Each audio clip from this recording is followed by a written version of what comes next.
चक्रीवादळाक लागून फोंड्या, दिवचले आणि मुरगांव ह्या तालुक्यांचेर भरपूर परिणाम जाला।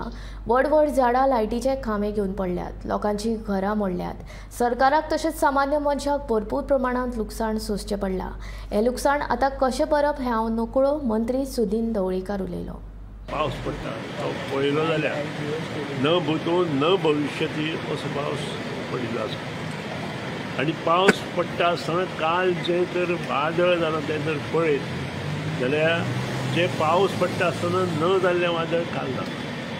काल एका फोंड्यांत आनी बिचोलेंत आनी पार्ट ऑफ द मार्मुगांव तालुका आमी ओवरऑल जर हें करत जाल्यार कितलींशींच झाडां पडून घरां मोडल्या, लायटीचे खांबे जवळ जवळ एकेका कडेन 6-7 खांबे उन्मळून पडले आनी एक झाड तर सावयवेरें अशें पडलें की ते 6 खांबे घेवन सकयल आयले।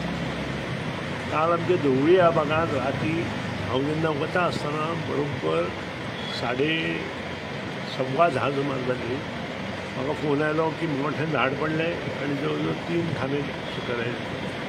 पूण हें सगळें जर लुकसाण जर पळयत जाल्यार सरकाराचें लुकसाण जालां, पूण प्रत्येक घरांत लुकसाण जालां आनी तें लुकसाण कशें भरप हें हांव नकळो ते कुटुंबाक ती शक्ती दिवं अशें हांव सांगूं शकता। As far as government is concern, जें काम लुकसाण जालां तें सगळें काम पूर्णपणे करपाची जबाबदारी गव्हर्मेंटाच्या माध्यमांतल्यान, पावर डिपार्टमेंटाच्या माध्यमांतल्यान आमचो डिपार्टमेंट, इंजिनियर्स आनी हांव सर इतलें आनी आमी काम चालू केलें।